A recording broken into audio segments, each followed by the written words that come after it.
আসসালামু আলাইকুম প্রিয় শিক্ষার্থীবৃন্দ, আশা করছি তোমরা প্রত্যেকে ভালো আছো এবং সুস্থ আছো। ফিজিক্স সেকেন্ড পেপারের চ্যাপ্টার 5 তাড়িৎ-চৌম্বক আবেশ এবং দিক পরিবর্তী প্রবাহ ধারাবাহিক আলোচনায় ছিলাম।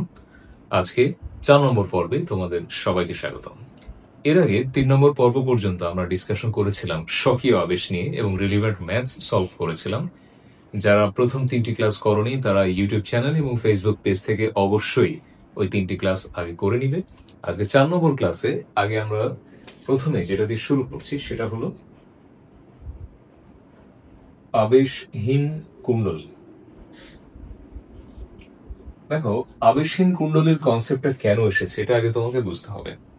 স্বকীয় আবেশ মানে আমরা বলেছিলাম যে নিজেকে নিজে যদি আবেশায়িত করে, নিজেকে নিজে আবিষ্ট করছে। দীর্ঘক্ষণ ধরে কারেন্ট চলার কারণে বা দীর্ঘক্ষণ ধরে কারেন্টের প্রবাহ না থাকার কারণে একটা সময় নিজের মধ্যে একটা জড়তা তৈরি হয় এক কুণ্ডলীর বা যে কোনো বর্তনীর, তো তখন হচ্ছে আবেশটা জেনারেট হয়। তো এই আবেশটা যদি আমরা না করতে দিতে চাই, আমরা কোনো বর্তনীকে স্বকীয় আবেশ করতে দিব না, তাহলে আমরা কি করতে পারি? তাহলে তেমন কিছুই না, আমরা একটা ববিন বা একটা সিলিন্ডার নিব, নিয়ে যে কোনো একটা তার নিব, আমরা একটা তার, সেই তারকে 2 ভাঁজ করে ফেলবো। হ্যাঁ, তারকে 2 ভাঁজ করে ফেলবো। 2 ভাঁজ করে আমরা ববিনের উপরে এভাবে পেঁচিয়ে দিই। 2 ভাঁজ করতে হবে কিন্তু, হ্যাঁ, 1 ভাঁজ না, এভাবে 2 ভাঁজ দিয়ে আমরা ববিনের উপর পেঁচিয়ে দিব। এতে করে কি হবে, কারেন্টের ফ্লো, যেটা কারেন্টের ফ্লো ডিরেকশন, যে 2টা ভাঁজ তুমি করলে, এই 2টা ভাঁজের কারেন্টের ডিরেকশন একজন আরেকজনের বিপরীত হয়ে যাবে। তাহলে একজন আরেকজনের বিপরীত যখন হয়ে যাবে, তখন কিন্তু তাদের যে ফ্লাক্স, তাদের যে সংশ্লিষ্ট ফ্লাক্স, সেই ফ্লাক্সের ডিরেকশনটাও কিন্তু অপোজিট হয়ে যাবে। তো এভাবে যখন ফ্লাক্সের ডিরেকশন অপোজিট হয়ে যায়, তখন কিন্তু পরস্পরকে কি করে, প্রশমিত করে। আর প্রশমিত করে একটা সময় টোটালি কোনো ফ্লাক্স থাকে না, নিট ফ্লাক্স শূন্য হয়ে যায়, অ্যাজ ওয়েল অ্যাজ তোমার যে স্বকীয় আবেশ সেটাও আর থাকে না। তো কি বললাম কথাটা, প্রথমে একটা পরিবাহী তার নিব, তারকে আমরা 2 ভাঁজ করব, করে একটা ববিন বা সিলিন্ডারের উপর পেঁচাবো। পেঁচালে কি হবে, যে এই যে 2টো ভাঁজ, এই ভাঁজের যে কারেন্ট গুলা, এই কারেন্ট একটা আরেকটার অপোজিট হয়ে যায়, এবং এখান থেকে যে ফ্লাক্স জেনারেশন হবে, সেই ফ্লাক্সও কিন্তু একজন আরেকজনের বিপরীতমুখী হয়ে যায়। তখন পরস্পরের ক্রিয়াকে প্রশমিত করবে, প্রশমিত করে নিট ফ্লাক্স থাকবে না, এবং নিট কোনো আবেশ, এখান থেকে তুমি কোনো ধরনের কোনো আবেশ, স্বকীয় আবেশ তুমি পাচ্ছ না। ওকে, এটা হচ্ছে আবেশহীন কুণ্ডলী। তাহলে যে আবেশহীন কুণ্ডলী হচ্ছে যে কুণ্ডলীতে তড়িৎচালক বল বা তড়িৎ প্রবাহ আবিষ্ট হয় না, তাকে বলে আবেশহীন কুণ্ডলী। আচ্ছা, এরপরে আমরা যেটা পড়ছি সেটা হচ্ছে পারস্পরিক আবেশ। দেখো, আবেশ বলতে বৃহৎ অর্থে পারস্পরিক আবেশকে আমরা বুঝি মিউচুয়াল ইন্ডাকশন। তো এই মিউচুয়াল ইন্ডাকশন বিষয়টা তোমাকে একটু বুঝতে হবে। যে ধরো, অনেক সময় হয় না যে পাশাপাশি ফ্ল্যাটে তোমরা থাকো, ধরো তোমার নেইবার আর তুমি পাশাপাশি ফ্ল্যাটে থাকো, তো তোমার প্রতিবেশীর বাসায় চমৎকার কিছু একটা রান্না হচ্ছে, কিন্তু সেই রান্নার স্মেলটা তুমি তোমার বাসায় বসে পাচ্ছ। তো তখন তোমার কি মনে হলো যে না, ওই জিনিসটা আমিও খাবো। দেন তুমি বাজারে চলে গেলে, বাজার ঘাট করে এনে তুমি রান্না টান্না করলে। তাই এই বিষয়টাকে বলা হচ্ছে মিউচুয়াল ইন্ডাকশন, যে পাশাপাশি থাকার কারণে একজনের ইফেক্ট, একজনের দ্বারা যদি আরেকজন ইনফ্লুয়েন্সড হয়, হ্যাঁ, এটাকে বলা হচ্ছে পারস্পরিক আবেশ। ফিজিক্সে স্পেশালি এই কুণ্ডলী বা বর্তনীর ক্ষেত্রে পারস্পরিক আবেশ ব্যাপারটা এরকমই অনেকটা। ধরো, এই কুণ্ডলীর মধ্যে দিয়ে দীর্ঘক্ষণ ধরে কারেন্ট চলতেছে, এটা একটা রানিং একটা সার্কিট, দীর্ঘক্ষণ ধরে এর মধ্যে দিয়ে কারেন্ট যাচ্ছে। এবার এইটার পাশাপাশি তুমি এমন একটা বর্তনীকে খুব কাছাকাছি নিয়ে আসবে, এমন একটা বর্তনী নিয়ে আসলা যে বর্তনীর মধ্যে আসলে কোনো কারেন্ট ছিলই না, কিন্তু শুধুমাত্র কাছাকাছি থাকার কারণে কি ঘটবে, এখানে যখন কারেন্ট চলবে, তখন এই যে কুণ্ডলী, এখানে ম্যাগনেটিক ফিল্ড তৈরি হবে, মানে চৌম্বক ক্ষেত্র তৈরি হবে।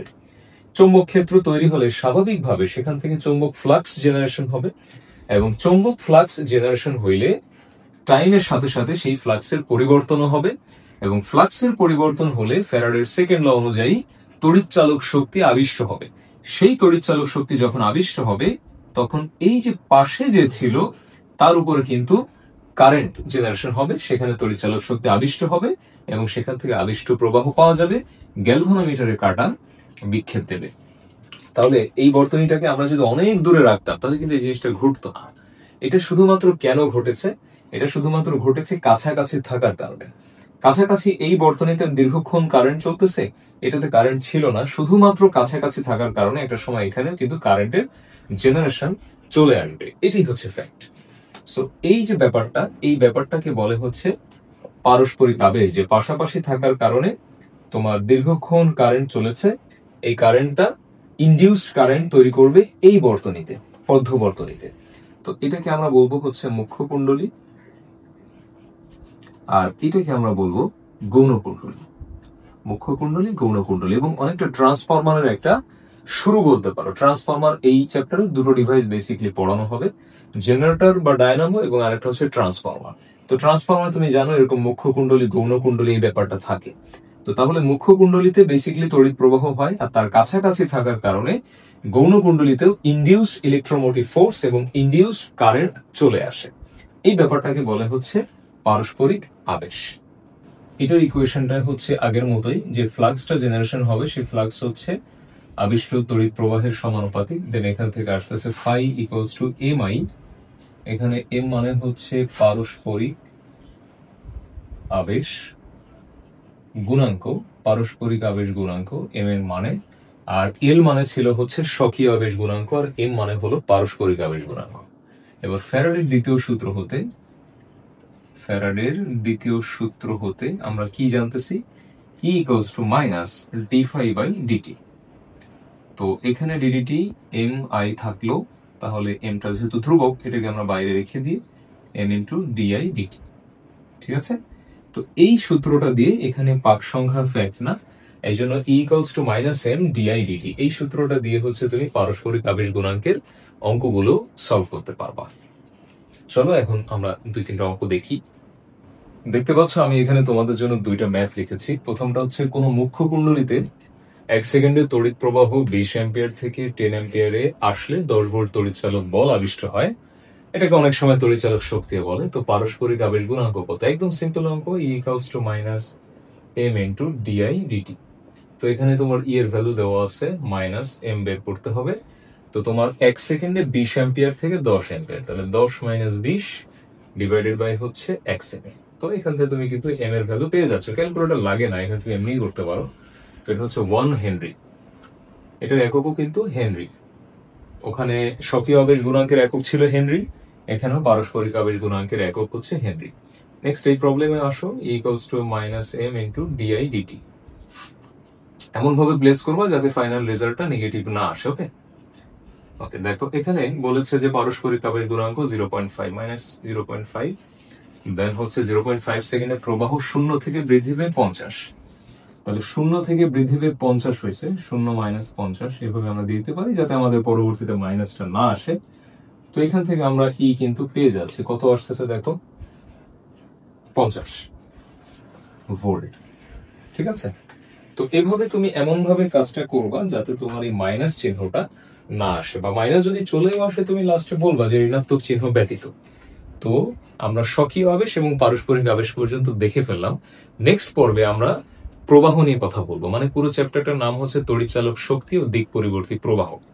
তো তড়িৎচালক শক্তি পর্যন্ত আমাদের হয়ে গেছে, এই যে স্বকীয় আবেশ পারস্পরিক আবেশ পর্যন্ত। নেক্সট ক্লাসে কি পড়াবো আমি আগে থেকে বলে রাখতেছি, দিক পরিবর্তী প্রবাহ, জেনারেটর, ট্রান্সফরমার, এইটা নিয়ে নেক্সট পর্বে ডিসকাশন হবে। টিল দেন সবাই ভালো থাকো, সুস্থ থাকো, আল্লাহ হাফেজ, আসসালামু আলাইকুম।